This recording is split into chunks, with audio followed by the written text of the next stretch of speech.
Nouvelle édition de la semaine sur ESAE TV. Bonsoir, bienvenue. Tout de suite les titres du journal. L'Afrique de moins en moins représentée dans les expositions universelles sur le plan mondial.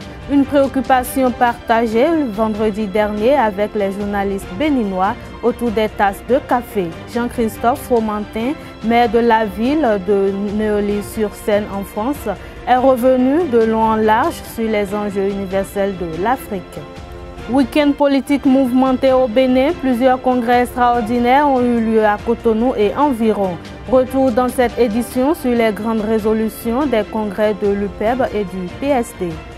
L'équipe professionnelle de football de l'École supérieure d'administration, d'économie de journalisme et des métiers de l'audiovisuel ESAE-FC a battu l'AS Tonnerre 2-1 dans le cadre de la première journée de la Ligue 1 du Bénin à suivre dans ce journal.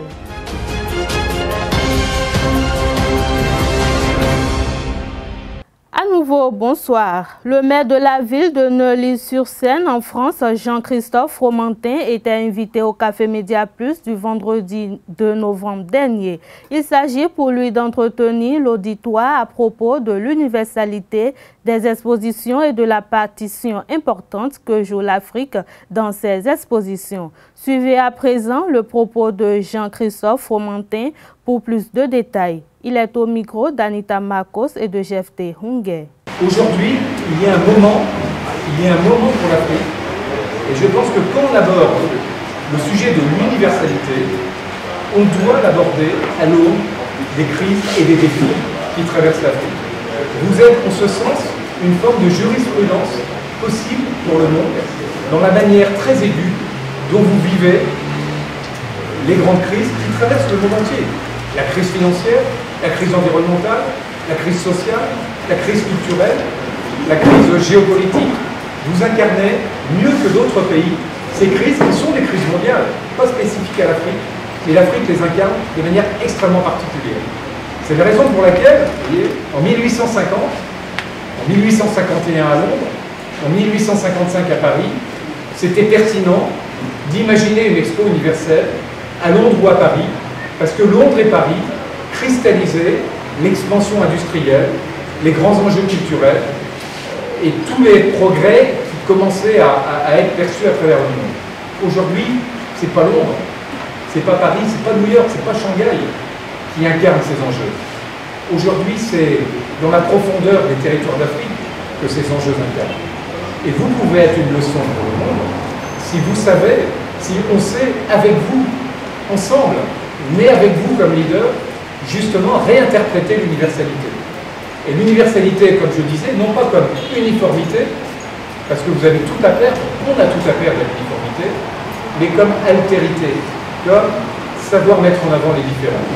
Et c'est la raison pour laquelle, à toutes les questions, mais pourquoi le Bénin, pourquoi l'Afrique, quel rôle a l'Afrique dans les expos universels, pourquoi venir ici, et parce que je crois qu'on est au cœur du sujet ici, beaucoup plus qu'à Paris, beaucoup plus qu'à New York, beaucoup plus que dans la Silicon Valley, qui fabrique une boîte à outils et qui n'a pas une vision du monde. Beaucoup plus qu'en Chine, qui a fait de la croissance. Et quelle est la vision du monde vue par la Chine? Vous, il y a, je disais tout à l'heure, cette incarnation très aiguë des grandes crises qui sont traversées par l'humanité aujourd'hui. Alors, j'ai pas un modèle alternatif aux expos universelles. Je viens et je fais ces rencontres pour essayer de le construire. Et dire construire un nouveau modèle d'expo universelle, vous voyez, c'est pas un claquement de doigts. C'est pas moi, c'est pas une équipe, c'est pas de Paris, de Neuilly que je vais l'imaginer. C'est, voilà, dans la rencontre. C'est dans le dialogue. Et probablement, je suis convaincu que l'idée d'une nouvelle forme de grande mobilisation mondiale sur l'universalité, elle partira d'Afrique. Elle ne sera pas une expo universelle, elle sera différente. La Tyrolie est un récipient contenant une petite réserve d'argent. De forme variée, elle porte une fente à sa partie supérieure où l'on peut introduire de la monnaie pour constituer des économies. Ce vieux moyen d'épargne existe sous différentes formes, en bois, en métal, en terre. Quelle est son utilité? Est-elle en voie de disparition? Élément de réponse dans ce journal. Communément appelée Kolobo en Nago, Visin enfant, la tirelire est un récipient souvent sous la forme d'un cochon permettant d'épargner personnellement. Mais tout s'additionne, le monde est en perpétuel changement. À l'ère numérique, les tontines à 3, à 4 ou en un grand nombre de personnes ont tendance à occuper la place de cette tirelire. La vente et l'achat baissent du jour au lendemain. Bon, ne me dirais pas de gon, mais de suma hati soya et doit tirer non ami. Un grand hogegede a, kwede de meleno a filet no a cambio. Et je no parce que à hier ça ne va pas. On est dit au moins 3 mois mais ici 42 mois. 50 mois. Mais 50 on ça au moins tenant de 20 demain.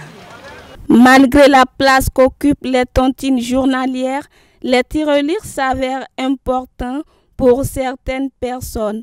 Elles continuent d'en faire usage.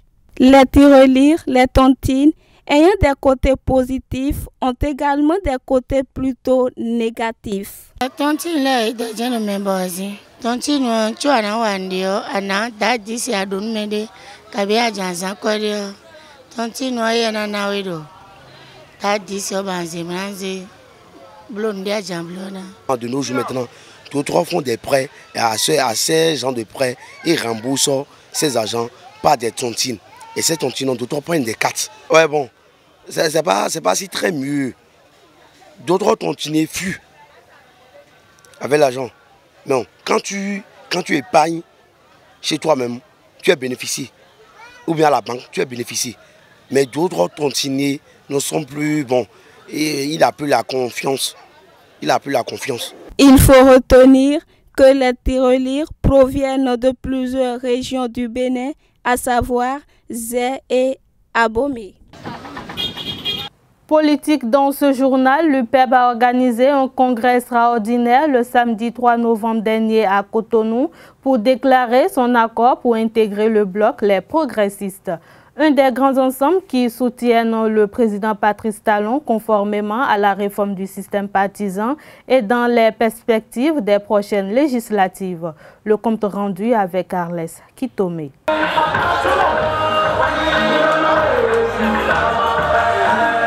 Comme le montre cette animation, le congrès extraordinaire de l'Union pour l'émergence de l'élite en politique du 3 novembre 2018 s'est tenu dans une ambiance festive à Cotonou. L'occasion pour ce parti de la mouvance d'affirmer son engagement pour se fondre dans le bloc Les Progressistes par la voix de son secrétaire général Simplice Ouekon. Mesdames et messieurs, chers congressistes, l'Union pour l'émergence de l'élite politique UPEP décide de commun accord avec tous ses militants et militantes de rentrer dès ce jour dans le grand bloc progressiste avec ses valeurs, idéaux, convictions et loyauté.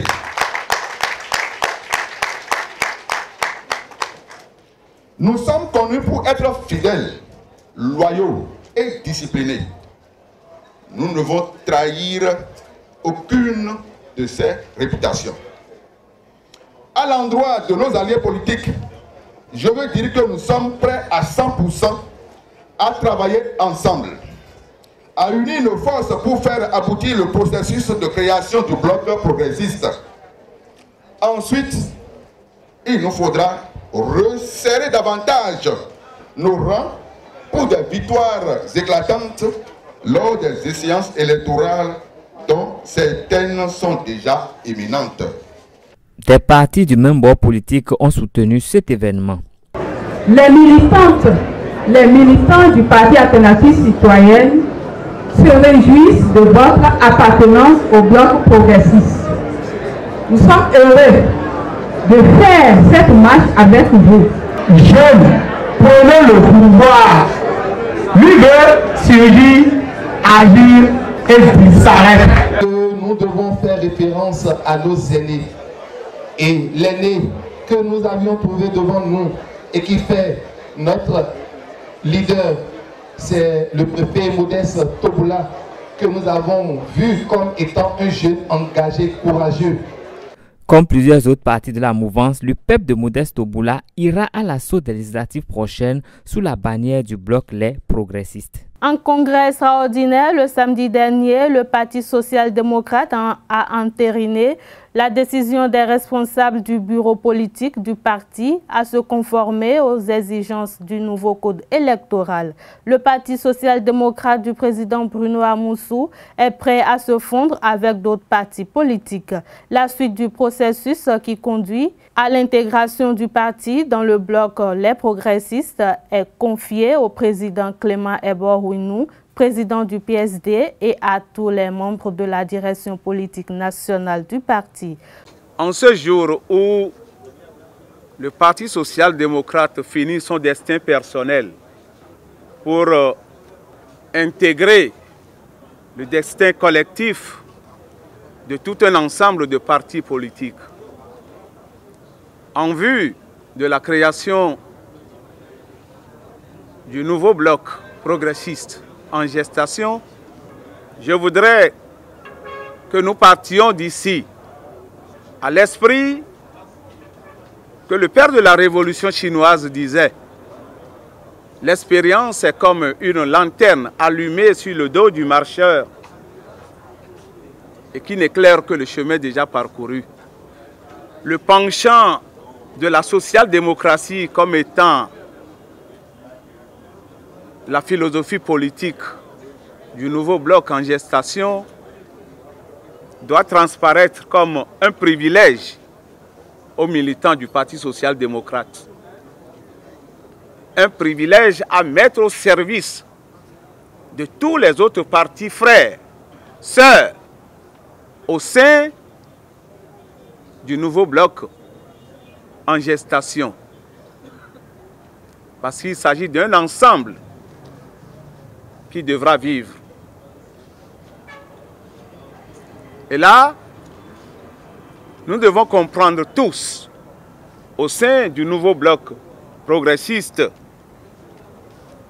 que dans toute entreprise humaine, au-delà du caractère objectif des rapports entre les composantes de la société, la victoire première des hommes est d'abord et avant tout le produit de la volonté des hommes de vivre ensemble. Cette volonté de vivre ensemble des hommes, si elle n'est pas la condition sine qua non pour conduire toute entreprise humaine au succès, elle en est alors l'une des conditions essentielles. C'est cette volonté de vivre ensemble des hommes qui implique les concessions, qui implique le sacrifice de soi pour la gloire collective. Il faut donc y parvenir. Donc aux élites que nous sommes, pour la facile et l'efficiente gestion des hommes. Maurice Drion ne disait-il pas: rien ne s'accomplit de grand dans le monde politique et rien ne dure sans la présence d'hommes dont le génie, le caractère inspire, rassemble et gère les énergies des peuples. Restons à ce congrès. Suivons à présent le député Gérard Benonji qui nous présente le bloc Les Progressistes. On l'écoute au micro d'Abdelkader Achiro. Au sein du bloc progressiste, vous vous rappelez la sortie de Benin Marina Hotel où 11 partis politiques sont allés pour signer la déclaration commune d'intention de rester ensemble, de faire marche ensemble pour créer un grand parti de ce bloc. Plus tard, ils seront rejoints par plusieurs autres partis. À ce jour, on compte près d'une quarantaine de partis. À l'intérieur de ce lot, il y a des alliances comme l'Union fait la nation qui seule compte aussi une trentaine de partis. Il y a l'alliance FDU, l'alliance AND qui compte aussi des partis politiques. Donc quand on va mettre tout ça là ensemble, ce n'est pas moins de 80 à 90 partis politiques. Ce bloc est fort aujourd'hui de 29 députés et de 17 ministres. Je passe sous le contrôle de notre ministre des Affaires sociales qui est là. Elle pourra en témoigner. Mais je vous rassure, nous avons aujourd'hui au moins 17 ministres dans ce bloc. C'est décompté et c'est sûr. Nous avons 34 maires dans ce bloc. Et quand ce bloc a été mis sur pied, ce bloc a instauré ce qu'on appelle le comité présidentiel. Le comité présidentiel constitué des présidents des partis les plus importants qui constituent ce bloc. Aussi, il a été mis sur pied des comités techniques, à savoir le comité de rédaction de l'orientation politique et de l'idéologie du parti, un comité de rédaction de l'avant-projet de société, un comité de rédaction des statuts et du règlement intérieur du parti à naître. Donc tous ces comités ont travaillé et ont déposé leur rapport pour permettre que nous ayons des documents sur lesquels on peut travailler. Et à ce séminaire, il y a eu des points d'accord et il y a eu des points sur lesquels on ne s'est pas attendu et la discussion continue. Par exemple, la structuration du parti, des organes du parti politique n'a pas été finalisée à ce séminaire. Le nom aussi, les gens ont proposé le parti Les Progressistes, certains ont proposé l'Union des Progressistes, le Parti Progressiste, tout ça là est en débat. Le logo du parti est en débat. Mais ce dont nous pouvons être fiers, nous, au Parti social-démocrate, c'est qu'au moins, notre idéologie a été acceptée. Je pense que le bloc reprend notre idéologie et nos valeurs, les valeurs de la gauche. Les responsables des associations de jeunes et de femmes se sont mobilisés ce week-end à Lokossa pour susciter l'entrée en politique de Jules Kovi-Sossou. Une volonté manifeste qui résulte de l'obtention de plusieurs œuvres caritatives et sociales au profit des populations des communes de département du Mono. Le compte rendu est signé Abdelkader Achirou.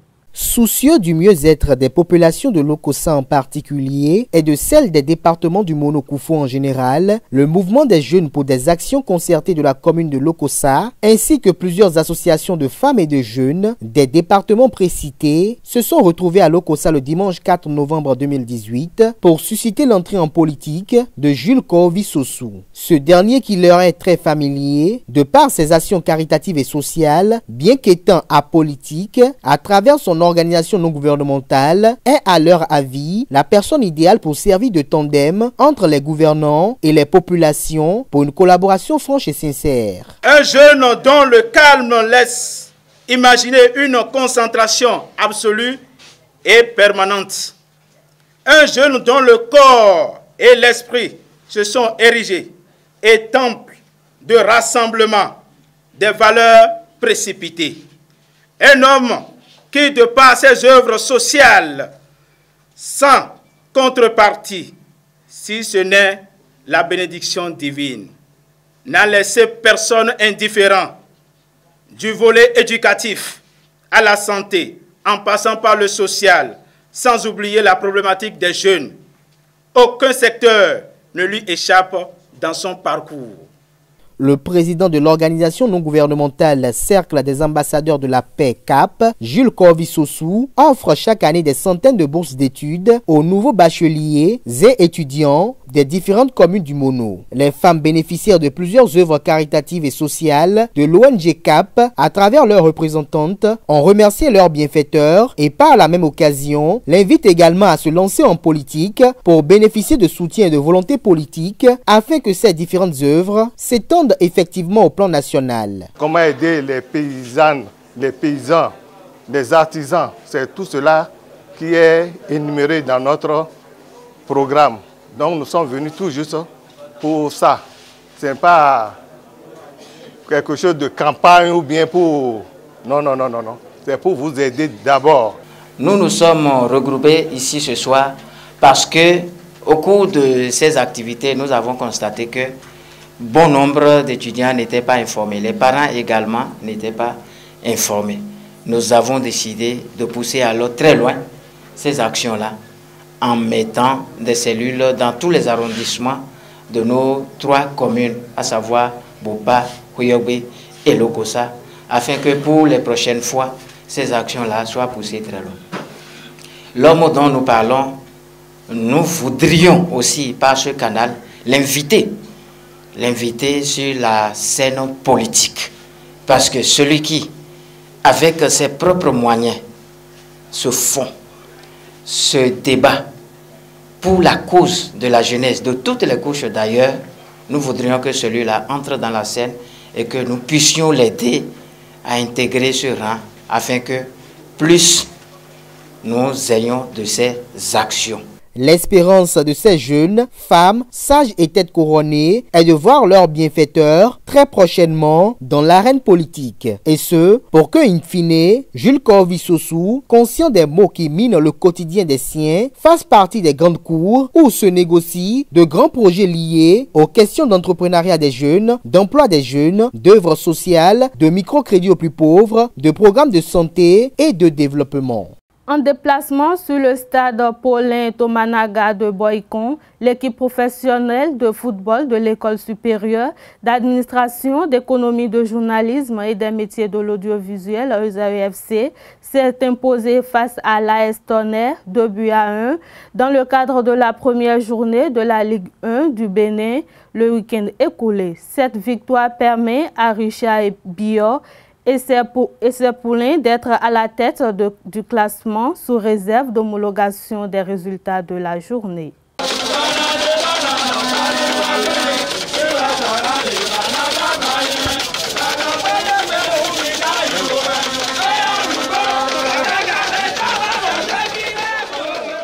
ESAEFC réalise l'une des bonnes opérations de la première journée de la Ligue 1 de football du Bénin saison 2018-2019. Pour leur premier match de la saison, Richard Biot et ses poulains sont allés battre l'AS Tonnerre de Boycon 2-1 au stade Paulin Tomanaga le samedi 3 novembre 2018. Pourtant, ce sont les locaux qui ont lancé les hostilités dès la 2e minute.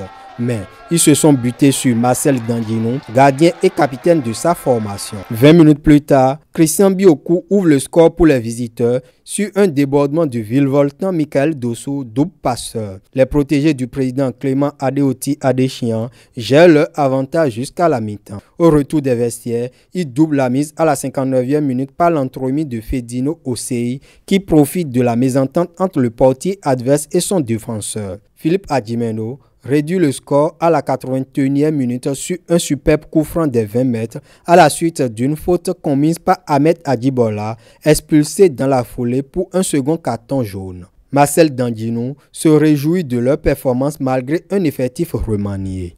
Vraiment, vous-même, vous avez constaté que le match n'a pas du tout été facile. Avec le voyage qu'on a fait, il y a la fatigue, tout et tout. Mais vu d'abord notre équipe, il y avait des anciens qui sont partis, donc c'est tout un effectif nouveau. Et on a commencé, c'est tout un sentiment de joie qui m'anime à l'heure là.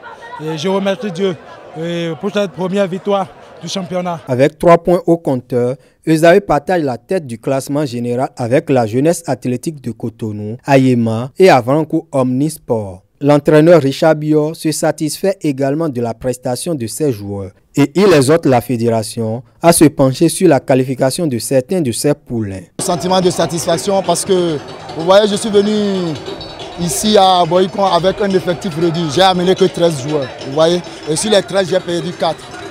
Donc c'est un sentiment de satisfaction.